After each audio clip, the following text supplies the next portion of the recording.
الحمد للہ رب العالمین والعاقبۃ للمتقین والصلاة والسلام علی سید الانبیاء والمرسلین قال اللہ تعالی وتبارک فی القرآن المجید والفرقان الحمید بسم اللہ الرحمن الرحیم ان اللہ وملائکتہ یصلون علی النبی یا ایھا الذین آمنوا صلوا علیہ وسلموا تسلیما الصلاۃ والسلام علیک یا رسول اللہ وعلی آلک واصحابک یا محبوب رب العالمین الصلاۃ والسلام علیک یا رسول اللہ وعلی آلک واصحابک یا راحت العاشقین۔ تمام تعریف و توصیف اللہ جل مجدہ الکریم کی ذات بابرکات کے لیے، جو خالق کائنات بھی ہے اور مالک شاشہات بھی۔ اللہ جل وعلا کی حمد و ثنا کے بعد حضور نبی اکرم شفیع امم رسول محتشم نبی مکرم صلی اللہ علیہ وسلم کے حضور ناز میں اپنی عقیدتوں، ارادتوں اور محبتوں کا خراج پیش کرنے کے بعد عالی مرتبت ذی وقار معزز محترم محتشم سامعین، خواتین و حضرات، السلام علیکم ورحمۃ اللہ وبرکاتہ۔ کتاب رحمت قرآن مجید سے جو آیت نور تلاوت کرنے کا شرف پایا ہے، اس پر کچھ گفتگو آپ کے گوش گزار کروں گا۔ اللہ تعالی میری زبان پر کلمۃ الحق جاری فرمائے۔ اللہ تعالی جل شانہ نے ہمیں بہت سارے کام کرنے کا حکم دیا۔ نماز، روزہ، حج، زکوٰۃ، دیگر اعمال صالحہ بجا لانے کا حکم نامہ مالک کی طرف سے ہمیں پہنچا ہے۔ کچھ امور، کچھ کام ایسے ہیں کہ ہم نہیں کر سکتے، وہ کام مالک خود کرتا ہے۔ پیدا کرنا، رزق باہم پہنچانا، حیات اور ممات، بہت سارے امور مخلوق سے سر انجام نہیں ہو سکتے، اور کچھ کام ایسے کہ جو اللہ کی شان کے لائق نہیں۔ ہمیں سجدے کا حکم دیا گیا، لیکن وہ سجدے سے پاک ہے اس لیے کہ وہ خود مسجود ہے۔ ہمیں دیگر اعمال کا حکم دیا گیا، لیکن وہ اعمال وہ خود نہیں بچا لاتا، چونکہ وہ اعمال اس کے لیے کیے جاتے ہیں۔ لیکن ایک عمل ایسا ہے کہ وہ خود بھی کرتا ہے اور ہمیں بھی کرنے کا حکم دیا ہے۔ وہ عمل کون سا ہے؟ ارشاد ہوا، ان اللہ وملائکتہ یصلون علی النبی، بے شک اللہ جل شانہ اور اس کے فرشتے عزت والے نبی پر درود بھیجتے ہیں۔ اے ایمان والو، تم اس عظیم المرتبت نبی پر درود بھی بھیجو اور خوب سلام بھی پڑھو۔ یہ حکم نامہ ہمیں ارشاد فرمایا گیا کہ یہ وہ بابرکت اور متبرک کام ہے کہ جو تمہارے رب کا بھی عمل ہے، اس کے فرشتوں کی بھی ڈیوٹی ہے، اور اس سعادت مندی سے، اس بابرکت عمل سے محبوب کے غلاموں تم محروم نہ رہ جانا، تم بھی یہ سعادتیں سمیٹو اور یہ برکتیں حاصل کرو، میرے مصطفیٰ پہ درود پڑھا کرو۔ اب درود کیا ہے؟ صلاۃ کا معنی درود کر لیا اور فارغ ہو گئے۔ درود بھی اردو کا لفظ نہیں ہے، یہ کسی اور زبان کا لفظ ہے جو اردو میں مستعمل ہے۔ تو صلاۃ کا معنی درود کیا، تو درود کا معنی کیا ہے؟ تو ہمیں صلاۃ کے معنی ڈھونڈنے پڑیں گے کہ یہ جو حکم دیا گیا ہے اس کا مطلب کیا ہے۔ تو اسی آیت کریمہ کی تفسیر کتاب التفسیر بخاری میں دیکھیں، حضرت ابو العالیہ رضی اللہ تعالی عنہ سے مروی ہے کہ یہ جو مصطفیٰ کریم علیہ السلام پر درود پڑھنے کا حکم دیا گیا ہے، جس کو عربی میں صلاۃ اور کسی دوسری زبان میں درود سے تعبیر کرتے ہیں، اس کا مطلب کیا ہے، اس کا مفہوم کیا ہے؟ تو حضرت امام بخاری رضی اللہ تعالی عنہ نے اس کو حضرت ابو العالیہ رضی اللہ تعالی عنہ سے روایت کیا ہے۔ فَهِيَ مِنْهُ عَزَّ وَجَلَّ ثَنَاؤُهُ عَلَيْهِ عِنْدَ الْمَلَائِكَةِ وَتَعْظِيمُهُ، کہتے ہیں کہ صلاۃ کا یعنی درود کا مطلب جب اللہ کی طرف نسبت کر کے معنی کریں گے تو اس کا مطلب اور مفہوم یہ ہوگا کہ اللہ تعالیٰ فرشتوں کی مجمع میں محبوب کی ثنا کرتا ہے، محبوب کی تعریف فرماتا ہے۔ ثناؤہ علیہ عند الملائکہ و تعظیمہ، اور محبوب کی عظمت کو بیان کرتا ہے۔ تو ہر وہ عمل جس سے حضور علیہ السلام کی عظمت کو بیان کرنا مقصود ہو، ہر وہ کام جس سے حضور کی ثنا کرنا مقصود ہو، یہ صلاۃ کے درود کے زمرے میں آئے گا۔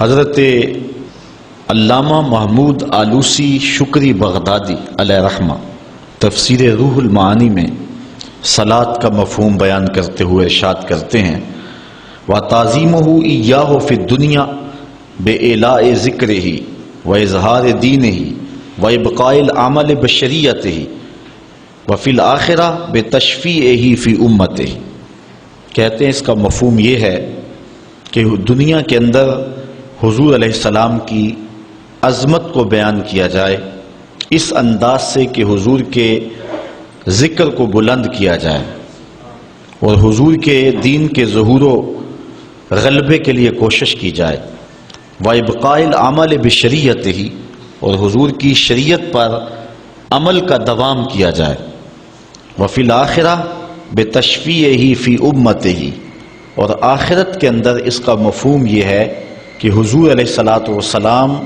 شفاعت کے بازو کھولیں گے اور امت کو بخشوا لیں گے۔ یہ مفہوم حضرت علامہ محمود آلوسی بغدادی علیہ رحمہ بیان فرماتے ہیں۔ پہلا مفہوم میں نے حدیث سے بیان کیا، دوسرا مفسر کی رائے ہے، تیسرا لغت کا امام اس آیت کریمہ کی تشریح کیا کرتا ہے۔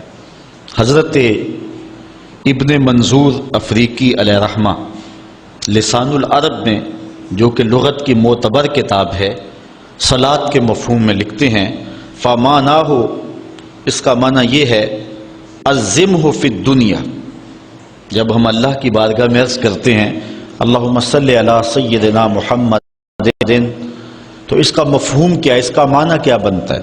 تو فرماتے ہیں فَمَانَاهُ، اس کا معنی یہ ہے، عَظِّمْهُ فِي الدُّنْيَا، اے اللہ دنیا کے اندر محبوب کی عظمت کو اور بلند کر دے۔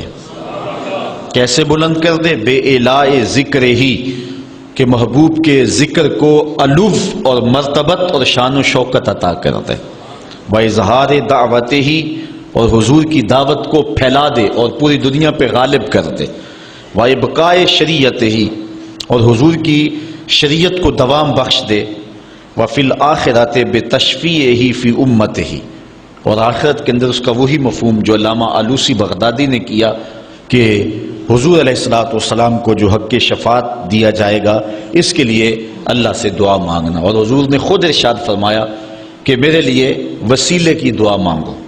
یہ جو ہم اذان کے بعد دعا مانگتے ہیں کہ اے اللہ ہمارے آقا و مولا کو مقام وسیلہ عطا فرما، اور حضور علیہ السلام کے لیے یہ دعا مانگنا ہے، اور حضور مقام محمود پہ جلوہ فروز ہوں گے، اور وہاں حضور کو خاص کلمات دیے جائیں گے جو اس سے قبل نہ کسی نے بولے ہیں نہ اس کے بعد کوئی استعمال کرے گا۔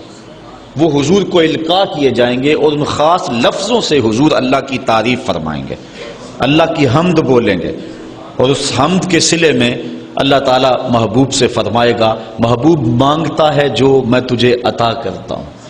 تو حضور کیا مانگیں گے؟ خود فرمایا کہ ہر نبی کو اللہ نے دعا کا کوٹا دیا ہے، اس نے وہ دعا دنیا پر ہی مانگ لی، لیکن میں نے اپنی دعا کو آخرت کے لیے بچا کے رکھا ہے، اور وہ کیا ہے کہ میں گناہ گاروں کی شفاعت کے لیے اللہ کے حضور عرض کروں گا۔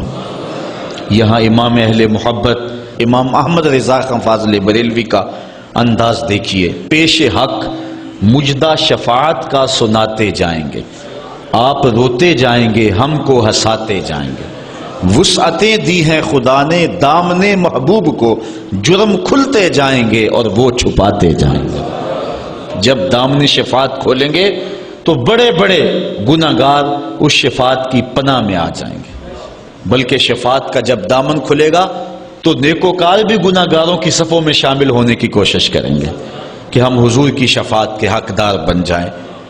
وہ کسی نے کسی موقع پہ اپنے ذوق میں اور اپنی لے میں پڑھا کہ وہ اپنا مقدمہ کیسے ہار سکتا ہے جس کے حضور وکیل ہوں، تو لوگوں نے داد دی، میں بھی اس مجمع میں بیٹھا تھا، بہت پرانی بات ہے، تو میں نے اس زمانے میں اس کو ٹوک دیا، روک دیا، میں نے کہا نہ یوں نہ کہو، حضور ہمارے وکیل ہیں، لیکن وکیل نگہبان کے معنی میں، لیکن تم بات مقدمے کی کر رہے ہو، مقدمے والے وکیل ایڈوکیٹ کے معنی میں نہیں ہے، چونکہ جو وکیل ہوتا ہے وہ جج کو کہتا ہے صاحب میرے موکل نے یہ جرم نہیں کیا لہٰذا چھوڑ دیں، اگر جرم ثابت ہو جائے تو پھر سزا پکی ہوتی ہے، تو جو وکیل ہوتا ہے وہ یہ ثابت کرتا ہے کہ میرے موکل نے جرم نہیں کیا لہٰذا چھوڑا جائے۔ حضور ہمارے وکیل نہیں ہیں، ہمارے شفیع ہیں۔ وکیل کہتا ہے جرم نہیں کیا چھوڑ دے، اور شفیع کہتا ہے سب کچھ کیا ہے میرا آنا دیکھ لے۔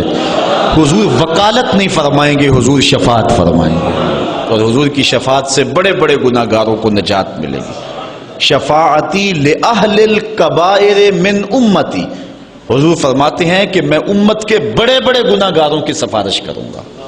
تو یہ حضور علیہ السلام کو حق دیا جائے گا آخرت کے میدان میں، اور آقا کریم علیہ الصلوۃ والسلام سجدے میں سر رکھیں گے۔ بخاری شریف میں حدیث شفاعت اٹھائیں، ایک بار نہیں 4 بار سر رکھیں گے، اور ہر بار رب کہے گا کہ مالک سر انور تو اٹھاؤ، جو کہو وہ مان لیں گے، جس کی سفارش کرو گے وہ قبول کر لیں گے، اور پھر حضور سفارش کرتے چلے جائیں گے اور امت کو بخشواتے چلے جائیں گے۔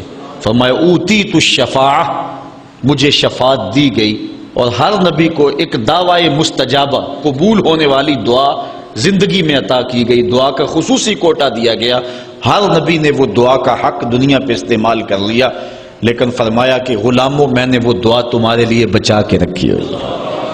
یہاں فاقے کاٹ لے، تکلیفیں کاٹ لی، دکھ برداشت کر لیے، اذیتیں تکلیفیں کیا کچھ نہیں تھا جو حضور علیہ الصلوۃ والسلام نے برداشت نہیں کیا، لیکن وہ شفاعت کے لیے حضور قیامت کے دن بازو رحمت کھولیں گے تو پھر گناہ گاروں کی نجات کی ضمانت ہوگی۔ تو حضرت علامہ ابن منظور افریقی علیہ رحمہ فرماتے ہیں کہ یہ مفہوم ہے صلاۃ کا، جب درود کی نسبت اللہ تعالیٰ کی طرف ہو تو اس کا مفہوم ہوتا ہے نزول رحمت، اللہ تعالیٰ جل شانہ اپنے محبوب پر مزید رحمتوں کا نزول فرماتا ہے، جس سے حضور کے درجے بلند ہوتے ہیں اور حضور کی عظمت میں اور اضافے ہوتے ہیں۔ اور جب فرشتوں کی طرف نسبت کی جائے تو فرشتوں کی طرف نسبت بھی دعا کے معنی میں ہے، اور جب ہم اللہ کی بارگاہ میں یہ دعا مانگتے ہیں کہ اے اللہ اس پیارے محبوب علیہ السلام پر رحمت نازل فرما، تو یہ اللہ کی بارگاہ میں گزارش ہوتی ہے۔ اسی لیے علماء نے کہا کہ درود ایک ایسا وظیفہ ہے جو کسی صورت میں رد نہیں ہوتا. چونکہ ہم یہ کہتے ہیں اے اللہ اپنے پیارے نبی پر رحمت نازل فرما، وہ تو پہلے ہی فرما رہا ہے، تو ہم کہیں یا اللہ اپنے نبی پہ رحمت نازل فرما، تو کیا اللہ فرمائے گا کہ میں نہیں فرماتا؟ اس لیے یہ ہو ہی نہیں سکتا. علماء کہتے ہیں کہ جو درود ہے وہ بہر صورت قبول ہوتا ہے. اس لیے حضرت عمر رضی اللہ تعالیٰ عنہ فرماتے ہیں کہ دعا کو درود کے ساتھ جوڑ لو، درود تو قبول ہونا ہی ہونا ہے، تمہاری دعا بھی قبول ہو جائے گی. چونکہ اللہ تعالیٰ جل شانہ کی یہ شان نہیں ہے کہ بعض کو قبول کر لے اور بعض کو ترک کر دے. ہماری فقہ کا بھی مسئلہ ہے، اگر آپ نے کسی سے سودا لیا ہے، اس میں کوئی ردی چیز آ گئی ہے اور کچھ صحیح آ گئی ہے، اب یہ نہیں آپ کر سکتے کہ جو صحیح ہے وہ رکھ لیں اور ردی واپس کر دیں. یا تو وہ صحیح کے ساتھ ردی بھی قبول کرنا پڑے گی، اور یا پھر جو ہے وہ صحیح بھی واپس کرنا پڑے گی. یہ نہیں ہوگا کہ مرضی کی رکھ لی اور مرضی کی واپس کر لی، یا سارا سودا قبول کرنا پڑے گا یا سارا سودا واپس کرنا پڑے گا. تو اللہ تعالیٰ جل شانہ کے حضور جب درود کے ساتھ دعا مانگی جائے تو پھر اللہ تعالیٰ جل شانہ اس دعا کو چھانٹ کے الگ نہیں کرتا کہ میں نے یہ نہیں قبول کرنی. درود کے ساتھ جو مانگی ہوئی دعا ہے اللہ وہ بھی مستجاب فرما لیتا ہے، وہ بھی قبول فرما لیتا ہے. درود پاک وہ بابرکت عمل ہے کہ جو اہل ایمان کو تعلیم دیا گیا. علماء نے لکھا کہ زندگی میں ایک مرتبہ درود شریف پڑھنا فرض ہے، اور جب حضور علیہ السلام کا نام لیا جائے اس وقت درود پڑھنا واجب ہے. اس کے علاوہ بھی وجوب کے اور بہت سارے مقامات علماء نے بیان کیے، اور نمایاں 40 مقامات علماء نے بیان کیے جہاں درود شریف پڑھنا مستحب ہے. لیکن بعض مقامات پہ درود شریف پڑھنا مکروہ بھی ہے، جس طرح باتھ روم اور اس قبیل کے اور مقامات اور جگہ اور جو ہے وہ احوال ایسے ہیں جہاں درود شریف نہیں پڑھا جائے گا.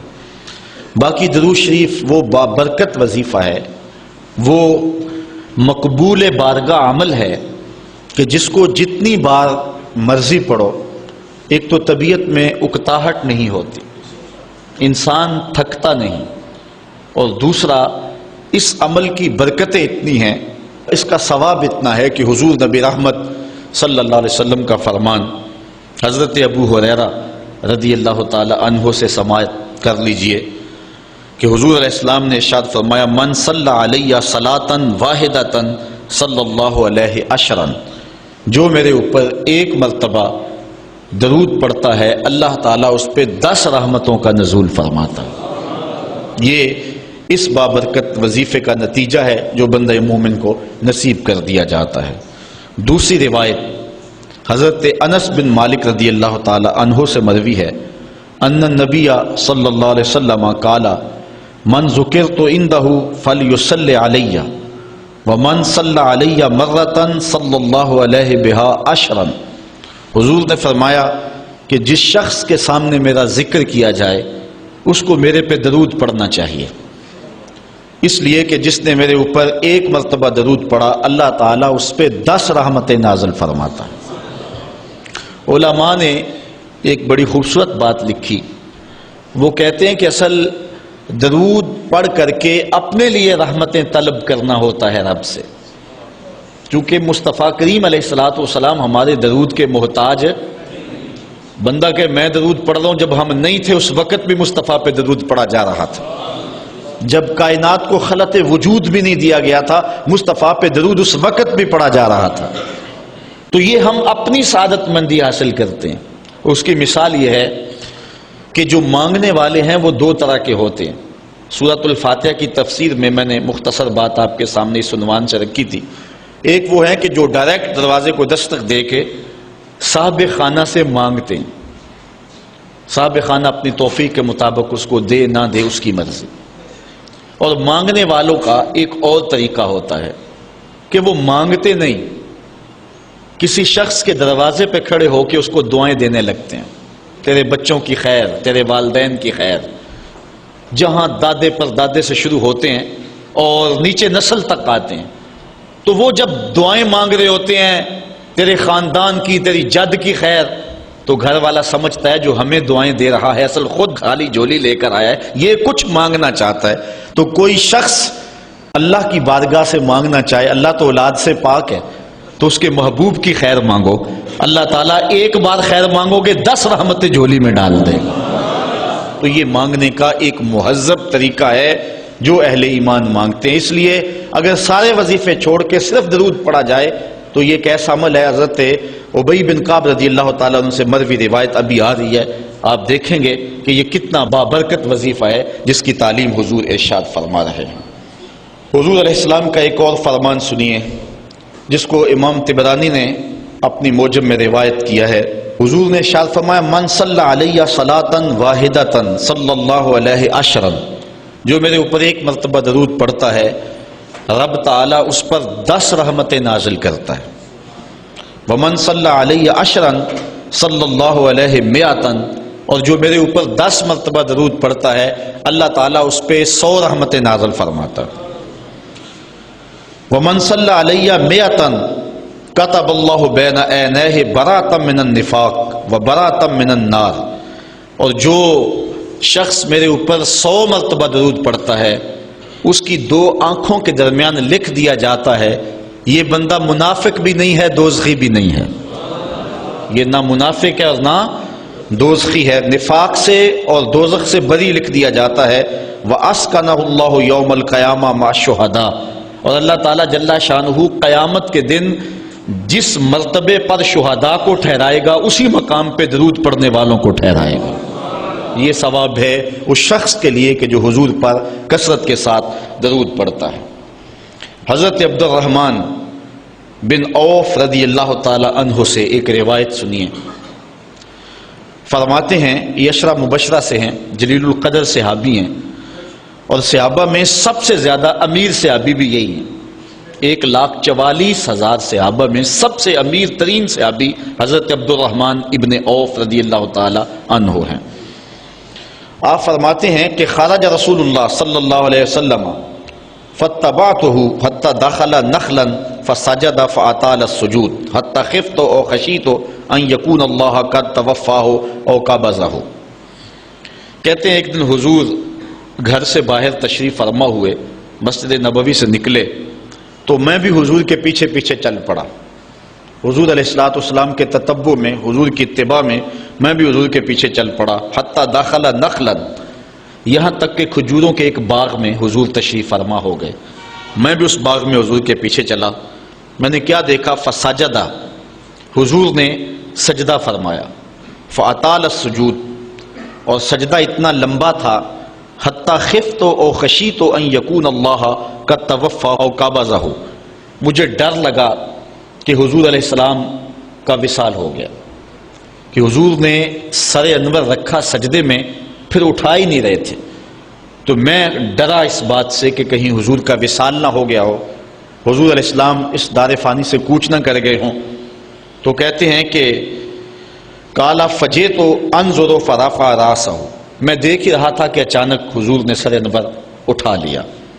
فقال مالک یا عبد الرحمن، تو میرا رنگ اڑا ہوا تھا، میری طبیعت کے اوپر ایک عجیب کیفیت تھی، حضور نے سر اٹھایا اور مجھے اس حالت میں دیکھا، کہا کہ اے عبد الرحمن تجھے کیا ہو گیا؟ میں نے کہا فذکرت ذالک لہ، جو مجھے ہوا تھا میں نے وہ بتا دیا، میں تو ڈر گیا تھا چونکہ صحابہ کی زندگی ہی تو حضور کے نام سے تھی، اور آقا کریم کی زندگی کے ساتھ اور حضور کی حیات کے ساتھ ہی تو وہ جیتے تھے بلکہ اڑتے تھے، اور صحابہ رضوان اللہ علیہ مجمعین کے لیے سب سے مشکل وقت حضور علیہ السلام کی وفات کا وقت تھا، ان سے برداشت نہیں ہوتا تھا۔ آپ نے پڑھا ہوگا سیر میں، علماء سے سنا ہوگا، حضرت عمر نے تلوار نکال لی تھی حضور کے وصال پر، کوئی کہے تو صحیح حضور کا وصال ہو گیا میں گردن کاٹ دوں گا، روتے تھے، عجیب کیفیت تھی۔ حضرت ابوبکر صدیق نے ہاتھ آگے کیا لیکن حضرت عمر جو ہیں وہ ان کی بات بھی سننے کے لیے تیار نہیں تھے۔ حضرت بلال چیخیں مارتے تھے، عجیب حالت تھی۔ حضرت سیدہ فاطمہ کہتی تھی سبت علی مصائب لو انہا سبت علی ایام سرنا لیالیا، لوگوں میرے اوپر جو مصیبتیں ٹوٹ پڑی ہیں اگر وہ چٹے دنوں پہ پڑتی تو وہ بھی کالی راتیں بن جاتے۔ اتنی مصیبتیں آ گئی. حضور علیہ السلام کے وصال پر یہ صحابہ کی کیفیت. حضرت زید بن عبداللہ اپنے باغ کو پانی دے رہے تھے. حضرت امام زرقانی نے لکھا ہے ان کے بیٹے نے جا کے کہا کہ ابا جی کوئی بات سنی ہے؟ انہوں نے کہا بتاؤ بیٹے کیا ہوا ہے؟ کہا حضور کا وصال ہو گیا. تو حضرت زید نے یوں ہاتھ اٹھائے اور سنو انہوں نے کیا کہا, اللہم اذہب بصری حتی لا ارا بعد حبیبی محمد احدا. اے اللہ مجھے اندھا کر دے, مجھے نابینا کر دے. آنکھوں کے چراغ روشن اس لیے تھے کہ تیرے رسول کو دیکھتا تھا. اب حضور اگر اس دنیا سے چلے گئے تو میں نے آنکھوں کی چراغ کیا کرنے؟ تو اللہ تعالیٰ نے ان کی دعا قبول فرما لی اور وہ فوراً نابینا ہو گئے.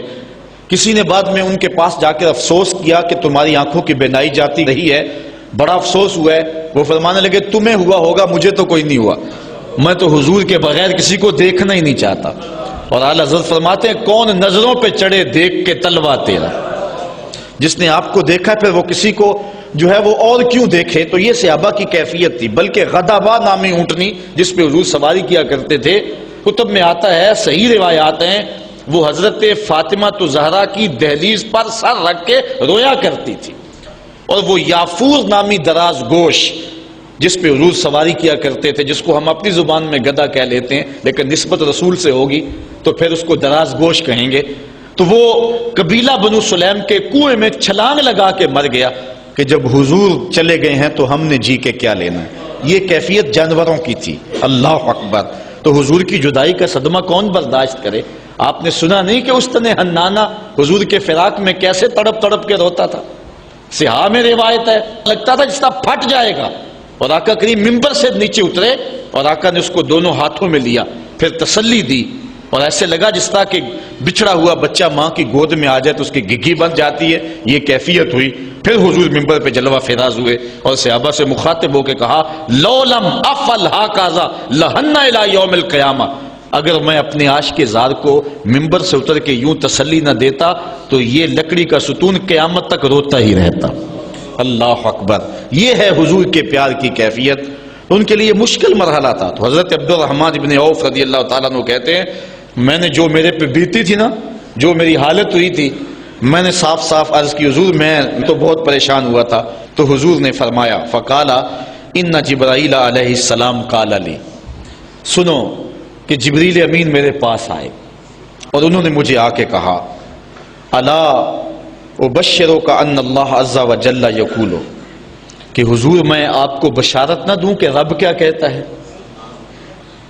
وہ یہ کہتا ہے من صلی علیک صلیت علیہ ومن سلم علیک سلمت علیہ. ذرا دیکھیے لفظ. حضور فرماتے ہیں میں کیوں سجدے میں گیا تھا؟ سنو اے عبد الرحمن ابن عوف واقعہ کیا ہوا, میں اتنا لمبا سجدہ کیوں کیا؟ کہا میرے پاس جبریل آئے اور جبریل نے مجھے رب کا سندیسہ دیا, پیغام دیا کہ محبوب آپ کا رب کہتا ہے کہ آپ کا جو امتی آپ پہ درود پڑے گا میں رب ہو کے اس پہ درود پڑھوں گا, اور جو آپ کا امتی آپ کو سلام کہے گا میں رب ہو کے اس کو سلام کروں گا. تو حضور فرماتے ہیں فسجدت للہ شکرا, تو پھر میں سجدہ نہ کرتا, پھر میں شکر کا سجدہ نہ کرتا اور میرا سجدہ لمبا نہ ہوتا کہ اتنا کرم ہوا کہ میرا اگر غلام مجھ پہ درود بھیجے تو رب اس پہ درود بھیجتا ہے. اللہ اکبر. یہ کرم نوازیاں اس شخص پر کہ جو حضور نبی رحمت صلی اللہ علیہ وسلم پر درود بھیجتا ہے. آئیے حضرت عبداللہ ابن مسعود رضی اللہ تعالی عنہ سے ایک روایت سنتے ہیں. کہتے ہیں کہ ان للہ ملائکۃ سیاحین یبلغون عن امتی السلام. اللہ کے کچھ فرشتے ہیں جن کی ڈیوٹی یہ ہے وہ دھرتی پر گھومتے ہیں, پوری دنیا پہ چکر لگاتے ہیں, اور کرتے کیا ہیں جہاں جہاں بھی کوئی شخص میرے اوپر سلام بھیجے تو وہ اس امتی کا سلام میرے تک پہنچاتے ہیں کہ حضور آپ کے فلاں امتی نے آپ تک جو ہے وہ سلام بھیجا ہے. اور دوسری روایت حضرت حسن رضی اللہ تعالیٰ عنہ اپنے باپ حضرت علی المرتضیٰ سے روایت کرتے ہیں کہ حضور علیہ السلام نے ارشاد فرمایا حیث ما کنتم فصلوا علیہ فإن صلاتکم تبلغنی. فرمایا علی جہاں بھی رہو میرے اوپر سلام پڑھا کرو, تمہارا سلام مجھے پہنچتا ہے. جہاں بھی رہو میرے اوپر سلام پڑھنے کو عمل کو نہ چھوڑنا. قیامت کے دن حضور علیہ السلام کی سب سے زیادہ قربت کس شخص کو نصیب ہوگی؟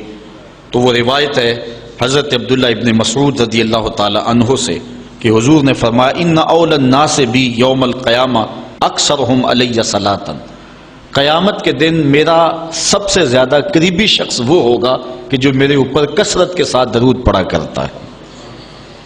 حضرت ابی بن کعب رضی اللہ تعالیٰ عنہ کی وہی روایت جو میں نے جس کا اشارہ دیا، روایت کرتے ہیں کان رسول اللہ صلی اللہ علیہ وسلم اذا ذهب ربع اللیل قام فقال یا ایھا الناس اذکروا اللہ جاءت الراجفہ تتبع الرادفہ جاء الموت بما فیہ جاء الموت بما فیہ۔ کہتے ہیں کہ حضور علیہ الصلوۃ والسلام جب رات کا چوتھائی حصہ باقی رہ گیا تو آقا کریم علیہ السلام نے لوگوں کو بیدار کیا، لوگوں کو جگایا کہ اٹھو اللہ کا ذکر کرو، قیامت آنے والی ہے، موت آنے والی ہے۔ حضور نے صحابہ کو بیدار کیا۔ قال ابی بن کعب رضی اللہ تعالیٰ عنہ، حضرت ابی بن کعب رضی اللہ تعالیٰ عنہ فرماتے ہیں یہ جلیل القدر سے آبی ہیں اور حضور علیہ الصلوۃ والسلام ان سے قرآن سنا کرتے تھے، بلکہ ایک دن حضور گزر رہے تھے، حضرت ابی بن کعب رضی اللہ تعالیٰ عنہ تلاوت کر رہے تھے، حضور رک کے سننے لگے۔ اگلے دن ملاقات ہوئی تو فرمایا ابی میں گزر رہا تھا، تو تلاوت کر رہا تھا اور میں سنتا رہا۔ تو حضرت ابی نے کہا حضور اگر مجھے پتہ چل جاتا نا کہ آپ سن رہے ہیں تو میں اور سوار کے پڑھتا۔ محدثین شارحین لکھتے ہیں کسی کے دکھلاوے کے لیے قرآن سوار کے پڑھنا ریاکاری ہے، لیکن اگر حضور کے دکھلاوے کے لیے پڑھا جائے یہ ریاکاری نہیں ہے، یہ عین دین ہے۔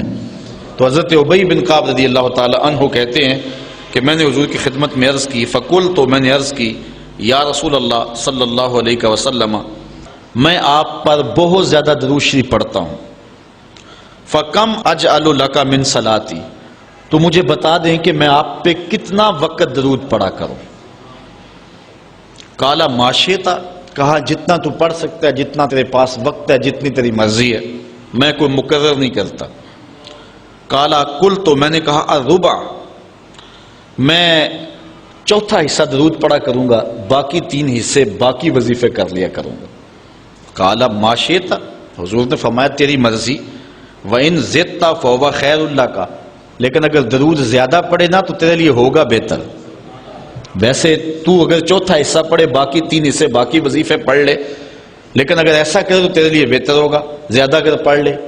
قال کہتے ہیں فقل، تو میں نے کہا فثلثین، میں 2/3 پڑھ لیا کروں گا۔ قال ما شئت، فرمایا جس طرح تیری مرضی، فَإِن زِدْتَ فَهُوَ خَيْرٌ لَكَ، لیکن اگر تو درود کو زیادہ کر لے تو یہ تیرے لیے بہتر ہوگا۔ قلت النصف، میں نے عرض کی حضور میں آدھا وقت درود پڑھ لیا کروں گا، باقی آدھا وقت دیگر وظائف پڑھ لیا کروں گا۔ قلت، جب میں نے یہ بات کہی تو حضور نے فرمایا ما شئت، جو تیری مرضی، جو تیرے دل میں آئے، وَإِن زِدْتَ فَهُوَ خَيْرٌ لَكَ، لیکن اگر تو درود کو اور زیادہ کر دے تو تیرے لیے ہے بہتر۔ کہتے ہیں کہ میں نے عرض کی اجعل لک صلاتی کلھا، حضور پھر میں سارا وقت درود ہی پڑھ لیا کروں گا، میں سارا وقت درود ہی پڑھ لیا کروں گا۔ تو آقا کریم نے فرمایا پھر تجھے دنیا کی تکلیفیں بھی نہیں پہنچیں گی اور آخرت میں بھی تجھے نجات مل جائے گی، کیونکہ انسان وظیفہ 2 مقاصد کے لیے کرتا ہے، میری دنیا کے معاملہ ٹھیک ہو جائیں کچھ وظائف اس لیے پڑھتا ہے، یا پھر میری آخرت ٹھیک ہو جائے اس لیے وظائف پڑھتا ہے، 2 ہی غرضیں ہوتی ہیں وظائف پڑھنے سے۔ لیکن حضور نے فرمایا اگر تو سارا وقت درود پڑھتا رہے تو پھر تیری دنیا بھی ٹھیک ہو جائے گی، تیری آخرت بھی ٹھیک ہو جائے گی، تیرے سارے معاملے ٹھیک ہو جائیں گے۔ اللہ اکبر۔ اور حضور علیہ السلام کا یہ ایک اور فرمان سنیے جس کو حضرت انس رضی اللہ تعالیٰ عنہ روایت کرتے ہیں۔ حضور علیہ السلام نے ارشاد فرمایا من صلی علی فی یوم 1000 مرہ لم یمت حتی یری مقعدہ من الجنہ، جو ایک دن میں 1000 مرتبہ میرے اوپر درود پڑے وہ اتنی دیر تک مرے گا نہیں جب تک جنت میں اپنا ٹھکانہ نہیں دیکھ لیتا۔ یہ اللہ تعالیٰ اس کو خاص نور نصیب فرمائے گا۔ اور آئیے سنیے حضور علیہ السلام کیا ارشاد فرما رہے ہیں۔ حضرت ابو درداء رضی اللہ تعالی عنہ سے روایت ہے، امام ابن ماجہ نے اپنی سند سے اس کو روایت کیا ہے۔ قال قال رسول اللہ صلی اللہ علیہ وسلم اکثروا علی من الصلاۃ کل یوم الجمعہ فإنہ مشہود تشہدہ الملائکہ۔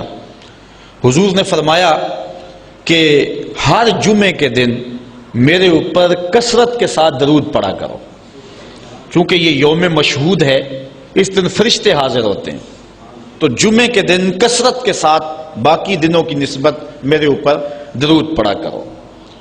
تو وَإِنَّ أَحَدًا لَن يُصَلِّيَ عَلَيَّ إِلَّا أُرِدَتْ عَلَيَّ صَلَاتُهُ حَتَّى يَفْرُغَ مِنْهَا، اس لیے کہ تم میں سے جو کوئی میرے اوپر درود پڑھتا ہے جب تک فارغ نہیں ہو جاتا اس کا درود جو ہے وہ میرے اوپر پہنچا دیا جاتا ہے۔ کالا، تو حضرت ابو درداء کہتے ہیں قل، تو میں نے کہا وبعد الموت، حضور جب آپ اس دنیا سے چلے جائیں تو کیا اس کے بعد بھی یہ وظیفہ اور یہ عمل جاری رکھیں؟ حضرت ابو درداء رضی اللہ تعالی عنہ نے جو ہے یہ وضاحت حضور سے پوچھی، اور یہ بھی بڑے جلیل القدر صحابی ہیں، بلکہ صحابہ میں سے انتہائی متقی اور پرہیزگار صحابی ہیں۔ بلکہ حضرت ابو درداء کے بارے میں آتا ہے کہ فجر کی نماز پڑھ کے جلدی چلے جاتے تھے۔ ایک دن حضور نے روک کر کے کہا ابو درداء کاہے کی جلدی ہوتی ہے کہ رکتے بھی نہیں، بہت جلدی چلے جاتے ہو؟ عرض کی حضور میرے ہمسایوں کے گھر میں کھجور کا ایک لمبا درخت ہے، اور آج کل مدینے میں کھجوروں کے پکنے کا موسم ہے، اور سحری کے وقت ٹھنڈی ہوائیں مدینے کو سلامی دینے آتی ہیں، اور میں اس لیے جلدی جلدی چلا جاتا ہوں کہ وہ جو کھجوریں جھڑ کے میرے ویڑے میں گر جاتی ہیں بچوں کے اٹھنے سے قبل ہمسائے کے گھر میں پھینک دوں، کہیں میرا بچہ کوئی نہ کھا لے۔ اور ہماری سڑک سے گنے کی ٹرالی گزر کے تو دیکھے، یہ دیکھیے حضور علیہ السلام کے صحابی کا عمل اور ان کی زندگی کے معمولات۔ یہ ہے حضرت ابو درداء رضی اللہ تعالیٰ عنہ، کہتے ہیں میں نے حضور سے کہا حضور جب آپ اس دنیا سے چلے جائیں گے تو کیا پھر بھی درود آپ کو بھیجیں اور پھر بھی آپ پر پہنچتا رہے گا؟ تو سنو حضور نے کیا کہا۔ حضور نے فرمایا ان اللہ حرم علی الارض ان تاکل اجساد الانبیاء علیہم الصلاۃ والسلام، اللہ تعالیٰ نے مٹی پر حرام کر دیا ہے کہ وہ نبیوں کے جسموں کو کھائے۔ نبی قبروں میں زندہ ہوتے ہیں اور ان کو رزق بھی دیا جاتا۔ حضرت ابن ماجہ نے یہ روایت بِأَسْنَادٍ جَيِّدٍ، اچھی سند کے ساتھ اس کو روایت کیا ہے، بلکہ حضور نبی رحمت صلی اللہ علیہ وسلم نے ارشاد فرمایا کہ جب کوئی شخص میرے اوپر درود پڑھتا ہے تو اللہ تعالیٰ جل شانہ میری روح میرے بدن میں لٹا دیتا ہے، حتیٰ کہ میں اس کے سلام کا جواب دیتا ہوں۔ وہ کیا کسی نے کہا، شعر تو سادہ سا ہے لیکن اس حدیث کا ترجمہ ہے، وہ کسی شاعر نے کہا تھا کہ درود پڑھنے سے ثواب ملتا ہے اور سلام پڑھنے سے جواب ملتا ہے۔ اگر کوئی شخص حضور کی بارگاہ میں سلام پیش کرے تو اس کا جواب ملتا ہے، اور اہل حق حضور علیہ السلام کی بارگاہ میں اس سلام کو محسوس کرتے ہیں۔ حضرت امام مالک نے یہ بات کہی کہ اگر کوئی شخص حضور کے روضے پہ جائے، باقی ائمہ کہتے ہیں کہ وہ کہے کہ میں حضور کے روضے کی زیارت کر کے آیا ہوں، لیکن امام مالک کہتے ہیں کہ یہ نہ کہے میں حضور کے روضے کی زیارت کر کے آیا ہوں، بلکہ یہ کہے میں حضور کی زیارت کر کے آیا ہوں، کیونکہ حضور علیہ السلام کو جس نے حضور کے روضے کو دیکھا، حضور نے فرمایا وہ ایسے ہی ہے جس نے میری زندگی میں اس نے مجھے دیکھا۔ حضرت شیخ سید احمد کبیر الرفائی رحمت اللہ تعالی علیہ بہت بڑے بزرگ گزرے، ساری زندگی حضور پر کثرت کے ساتھ درود پڑھا، اور حضور علیہ السلام کی طرف سے جو باطن میں جواب آتا رہا اس کو موصول کرتے رہے۔ اللہ تعالیٰ جل شانہ نے توفیق دی، پھر دیار نور میں حاضر ہوئے۔ 555 ہجری کا یہ واقعہ ہے۔ اس کو تمام مکاتب فکر کے لوگوں نے سوائے ایک مکتبہ فکر کے اپنی کتابوں میں لکھا ہے۔ تبلیغی جماعت والوں نے اپنے شیخ الحدیث زکریا سہارنپوری نے کتاب الحج میں لکھا ہے، باقی لوگوں نے بھی لکھا ہے، درجنوں تذکرہ نگاروں نے اس واقعہ کو بیان کیا ہے، اور اس کی صحت پر اہل علم کو کوئی اختلاف نہیں ہے۔ 555 ہجری کی بات ہے کہ وہ حضور کے روضے پہ بنفس نفیس حاضر ہوئے، اور حاضر ہو کے انہوں نے جو حضور کی بارگاہ میں عرض کی، چونکہ سید تھے، حضور کی اولاد تھی، کہا کہ حضور ساری زندگی میری روح سلام لے کے آپ کی خدمت میں حاضر ہوتی تھی اور آپ کا روحانی جواب وصول کرتی تھی، آج آپ کا بیٹا بنفس نفیس خود حاضر ہو گیا، آج میں روحانی جواب نہیں لوں گا، اور حضور کے روضے کے سامنے کھڑے ہو گئے اور ادب سے سلام پیش کیا۔ پھر کیا ہوا، 70,000 لوگ مسجد نبوی میں موجود تھے جنہوں نے دیکھا حضور نے دست انور روضہ انور سے باہر نکال دیا، اور حضرت شیخ سید رفاعی رحمت اللہ تعالی علیہ نے حضور کے دست کرم کا بوسہ لیا۔ حضرت غوث اعظم شیخ عبد القادر جیلانی علیہ رحمہ فرماتے ہیں اتفاق سے اس دن میں بھی موجود تھا، اور کہتے ہیں کہ حضرت امام رفاعی کے صدقے سے حضور کے دست اقدس کی زیارت میں نے بھی کر لی۔ اللہ اکبر! یہ حضور علیہ الصلوۃ والسلام کا شفقت فرمانا ہے ان لوگوں پر جو حضور علیہ السلام پر کثرت کے ساتھ درود پڑھتے ہیں۔ جن لوگوں نے حضور علیہ السلام کے اوپر درود پڑھنا معمول بنایا ہے، یہ موضوع اپنے دامن میں بڑی وسعت رکھتا ہے، ان پر بڑے بڑے کرم ہوئے۔ آج کا جو عنوان ہے صلو علیہ وآلہ، یہ شیخ سعدی کی مارکۃ الآراء ایک ربائی کا آخری مصرع ہے، اور متواتر صدری روایات کے مطابق حضرت شیخ سعدی شیرازی کیونکہ بہت بڑے شاعر تھے اور قادر الکلام شاعر تھے، آج صدیاں گزرنے کے بعد بھی آپ کی گلستہ اور گوستہ اور کریمہ آج بھی اسی طرح مقبول ہے جس طرح صدیوں قبل تھی۔ ورنہ کسی زمانے میں فردوسی کا شاہ نامہ پڑھا جاتا تھا، لیکن آج دنیا کو اور نئی نسل کو فردوسی کے شاہ نامے کا پتہ بھی نہیں ہے۔ لیکن کوئی بھی فارسی مذاق رکھنے والا ہو وہ شیخ سعدی سے ناآشنا نہیں ہو سکتا۔ ان کو جو مقبولیت تامہ ملی ہے، ایسے قادر الکلام شاعر کہ جس عنوان پر بھی آتے حد کرتے چلے جاتے۔ حضرت شیخ سعدی شیرازی اگر حضور کی مدح میں قلم اٹھاتے ہیں تو ان کا اسلوب بڑا خوبصورت ہے۔ کریم السجایا جمیل الشیم نبی البرایا شفیع الامم، زباں تا بود در دہاں جائے گیر ثنائے محمد بود دل پذیر، حبیب خدا اشرف انبیاء۔ اگر لکھتے ہیں تو حد کرتے چلے جاتے۔ اب انہوں نے حضور کا قصیدہ لکھنا شروع کیا، اور کیا لکھتے ہیں؟ بلغ العلا بکمالہ۔ اس کا معنی ہے کہ آپ اپنے کمال کی وجہ سے بلندیوں تک پہنچے۔ کشفت دجا بجمالہ، اور آپ کے چراغ حسن نے اندھیروں کو دور کر دیا۔ حسنت جمیع خصالہ، اور آپ کی ساری خوبیاں با کمال ہیں۔ ربائی کو ربائی اس لیے کہتے ہیں کہ وہ 4 اشعار پر مشتمل ہوتی ہے۔ اب 3 اشعار کے اندر بھی جو ہے وہ مضمون تھا وہ مکمل ہو گیا، اور انسان جب مضمون کو مکمل کر لے تو اس وقت پھر نیا جملہ لانا اس کے لیے مسئلہ بن جاتا ہے کہ آگے لکھے تو کیا لکھے، مضمون تو مکمل ہو گیا۔ اب یہاں کیا تھا؟ بلغ العلا بکمالہ کشفت دجا بجمالہ حسنت جمیع۔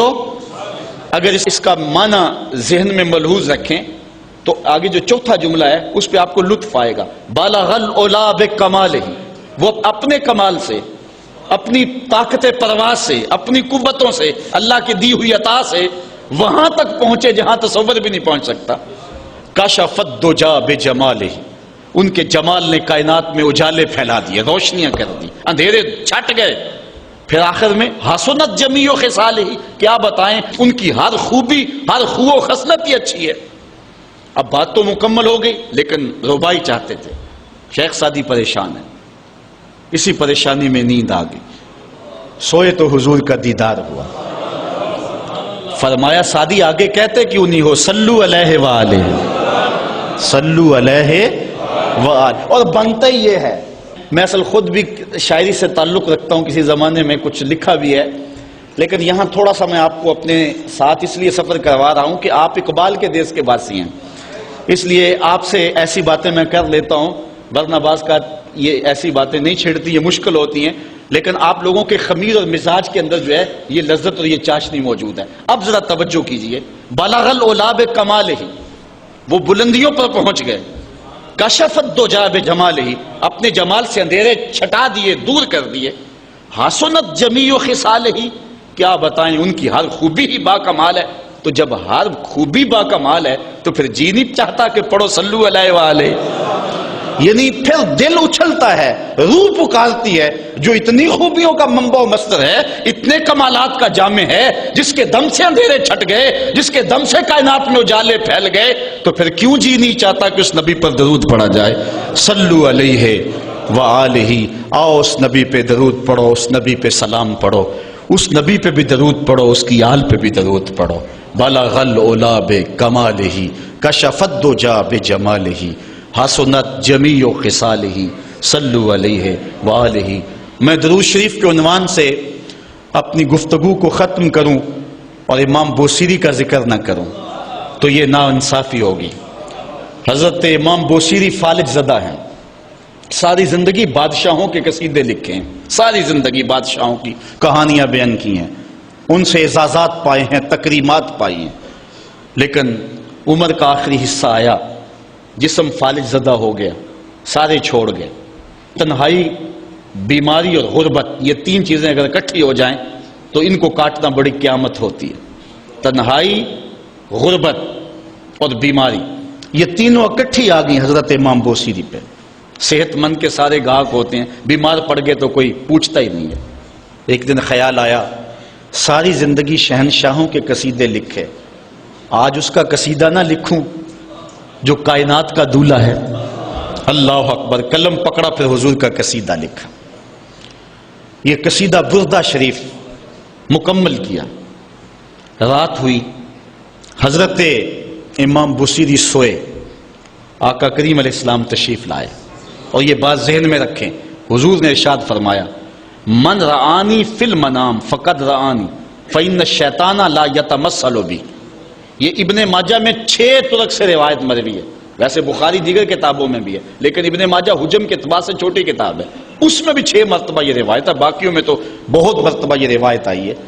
ابن ماجہ میں 6 طرق سے یہ روایت ہے۔ حضور نے فرمایا جس نے مجھے خواب میں دیکھا اس نے مجھے ہی دیکھا، شیطان خواب میں آ کر بھی میری مثل ہونے کا دعویٰ نہیں کر سکتا۔ اچھا، دوسری بات، جس نے حضور کو دیکھا اس نے حضور کو دیکھا، اور جس نے حضور کو دیکھا حضور اس کے خواب میں قصد، ارادے اور مرضی سے آئے۔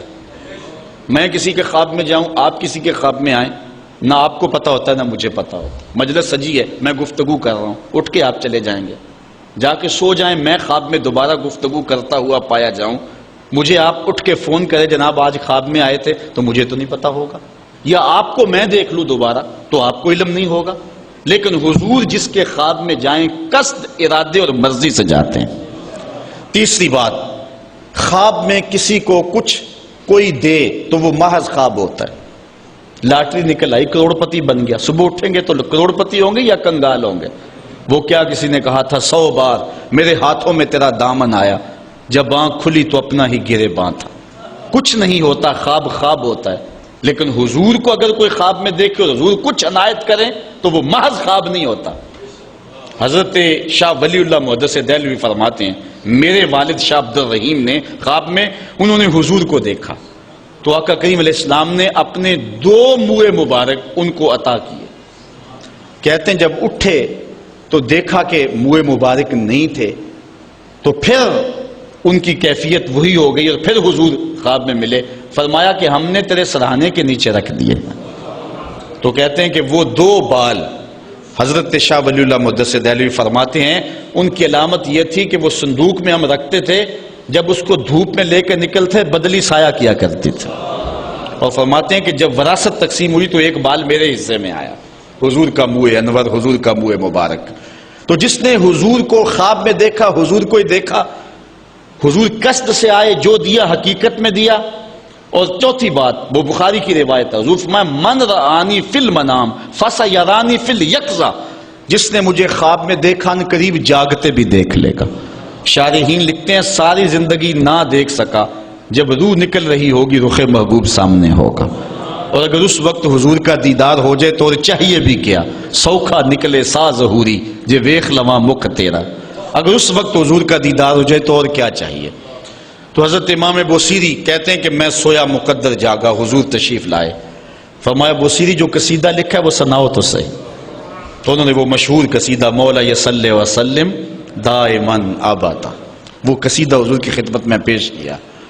تو آقا کریم علیہ السلام نے اپنا دست شفا ان کے بدن پہ پھیرا، اور حضور نے اپنی چادر اتار کر کے حضرت امام بوصیری کو دے دی۔ بردہ عربی میں کہتے ہیں جو ہے وہ چادر کو، اسی لیے اس قصیدے کو قصیدہ بردہ کہتے ہیں، وہ قصیدہ جس کی جزا میں چادر عنایت ہوئی تھی۔ حضرت امام بوصیری جب اٹھے تو بالکل ٹھیک تھے، چادر اوڑی اور مسجد میں نماز پڑھنے کے لیے جا رہے ہیں۔ راستے میں ایک درویش کھڑا تھا، کہا بوصیری رات والا قصیدہ تو سناؤ جو تم نے لکھا ہے۔ حضرت بوصیری کہتے ہیں میں نے لکھا تھا اور کسی کو پتہ نہیں تھا۔ میں نے کہا کون سا قصیدہ؟ کہنے لگے بھولے نہ بنو جو حضور کو سنایا تھا۔ کہنے لگے کہ میں نے کہا کہ تجھے کیسے پتہ ہے؟ کہا بتاؤں یہ چادر کون سی ہے؟ اللہ اکبر! تو امام بوصیری رحمت اللہ تعالی علیہ نے حضور علیہ السلام پر یہ درود لکھا، مولا یصلی وسلم دائماً ابدا، اور یہ جزا پائی۔ حضرت سید محمد بن سلیمان رحمت اللہ تعالی علیہ ایک بزرگ گزرے ہیں، یہ 708 ہجری میں پیدا ہوئے تھے۔ کہتے ہیں کہ میں ایک دن کسی بستی سے گزر رہا تھا اور وہاں ایک کنواں تھا، اس کا پانی تھوڑا سا نیچے تھا اور میرے پاس کوئی چیز نہیں تھی جس سے میں ڈول ڈال کر کے وہ پانی نکال سکوں۔ میں متحیر کھڑا تھا، ساتھ ہی ایک شکستہ سا کچا سا مکان تھا، اس مکان کے اوپر ایک چھوٹی عمر کی لڑکی کھڑی تھی۔ مجھے کہنے لگی کہ آپ پریشان ہیں؟ میں نے کہا ہاں بیٹے، مجھے پریشانی یہ ہے کہ میں نے وضو کرنا اور نماز پڑھنی ہے اور وقت جا رہا ہے اور یہ پانی بہت نیچے ہے، اگر تم کچھ میری مدد کر سکتی ہو تو ضرور کرو۔ وہ چھت سے نیچے آئی اور اس نے آ کے اپنا لعاب اس کنویں میں پھینکا۔ حضرت شیخ سید محمد بن سلیمان فرماتے ہیں کہ میں نے دیکھا کہ یکا یک کنویں کا پانی اچھل کے کناروں تک آ گیا اور بہنے لگا۔ میں نے جلدی سے وضو کیا اور پھر میں نے اس لڑکی کو کہا میں تجھے اللہ کا واسطہ دیتا ہوں، تو مجھے بتا کہ تیرے پاس ہے کیا کہ تیرے لب کے ڈالنے سے یہ پانی اچھل کے اوپر آ گیا؟ تو اس لڑکی نے مجھے کہا کہ یہ جو مرتبہ مجھے ملا ہے بکثرت الصلاۃ علی من کان اذا مشى فی البر تعلقت الوحوش باذیالہ، یہ مرتبہ میں اس پر درود پڑھ کے حاصل کیا ہے جب وہ جنگل سے گزرتے تھے تو جو جانور تھے قدموں سے لپٹ جاتے تھے، میں ان پر درود پڑھنے کی برکت سے جو ہے وہ یہ مرتبہ حاصل کیا ہے۔ تو حضرت سید محمد بن سلیمان کہتے ہیں کہ پھر میں نے ارادہ کر لیا کہ میں ساری زندگی حضور علیہ السلام پر درود پڑھتے ہوئے اور درود لکھتے ہوئے گزاروں گا۔ پھر انہوں نے مشہور زمانہ کتاب جس کو اہل علم اور اہل تصوف دلائل الخیرات کے نام سے جانتے ہیں، جس کی متعدد شروحات بھی لکھی گئی، وہ کتاب انہوں نے تصنیف کی۔ اور اس کتاب کی خصوصیت یہ ہے کہ جو شخص اس کتاب کو باقاعدگی کے ساتھ پڑھے اس کو حضور کا دیدار نصیب ہوتا ہے۔ اور اس کتاب کو پڑھنے والے، میں نے ایک روایت میں پڑھا ہے کہ جو شخص حضور علیہ السلام پر کثرت سے درود پڑھے، اللہ تعالیٰ اس درود کی برکت سے اسے تو نوازتا ہے، اس کی اولاد کو اور اس کی اولاد کی اولاد کو، یعنی اس کی نسلوں کو بھی سنوار دیتا ہے۔ تو حضرت سید محمد بن سلیمان نے یہ کتاب لکھ کر کے درود کی زمانے پر احسان کیا، اور آج تک بالخصوص علماء روم کا عمل اس کے اوپر جو ہے وہ کثرت کے ساتھ ہے۔ لیکن یہاں بھی جو ہے وہ ہمارے بر صغیر پاک و ہند میں بھی دلائل الخیرات پر لوگوں کے بہت زیادہ عمل ہے۔ میرے والد گرامی اللہ ان کی قبر پہ کروڑوں رحمت نازل فرمائے، انہوں نے 37 سال تک بلا ناغہ دلائل الخیرات کا وظیفہ کیا ہے، اور یہ جو کچھ بھی ہے وہ کیا کسی نے کہا تھا میں جو کچھ بھی ہوں ان کی توجہ کا روپ ہوں، میری زندگی تیرے پیار کا انعام ہی تو ہے۔ تو یہ سارا فیضان یہ درود شریف کا فیضان ہے جو دروس قرآن کی صورت میں آپ دیکھ رہے ہیں۔ حضرت سید محمد بن سلیمان رحمت اللہ تعالی علیہ کا پھر انتقال ہو گیا اور سوس نامی ایک بستی کے اندر ان کو دفن کر دیا گیا۔ پھر اس کے بعد 77 سال کے بعد ان کو وہاں سے مراکش منتقل کیا گیا، اور آپ کو جب دفن کیا گیا، اور یہ بات اخبار مشہورہ میں سے ہے کہ آپ کی قبر کی مٹی سے درود کی برکت کی وجہ سے کستوری جیسی خوشبو آیا کرتی تھی، اور جب اتنے طویل عرصے کے بعد ان کو قبر سے نکالا گیا تو جب وہ فوت ہوئے تھے تو انہوں نے تھوڑی دیر پہلے حجامت بنائی تھی، اور جب لحد سے ان کو نکالا گیا 77 برس بعد تو ایسے لگتا تھا کہ جس طرح ابھی خط کروایا ہے، اور لوگوں نے ان کے جسم کو انگلی لگا کر کے دیکھا تو جس طرح ایک زندہ شخص کے جسم کو انگلی لگائیں تو خون ہٹ جاتا ہے اور جگہ زرد ہو جاتی ہے، تو ایسے ہی لوگوں نے پایا کہ جگہ زرد ہو گئی، پھر انگلی اٹھائی تو جو ہے وہ پھر وہاں دوبارہ سرخی آنے لگی. تو اس شخص نے بتایا کہ یہ دیکھو کیا ہے. تو پھر جو بھی زیارت کرنے آتا وہ انگلی لگا کے دیکھتا اور اس طرح دباتا آپ کی جلد کو، اور وہ زرد ہو جاتی اور پھر دوبارہ خون آتا.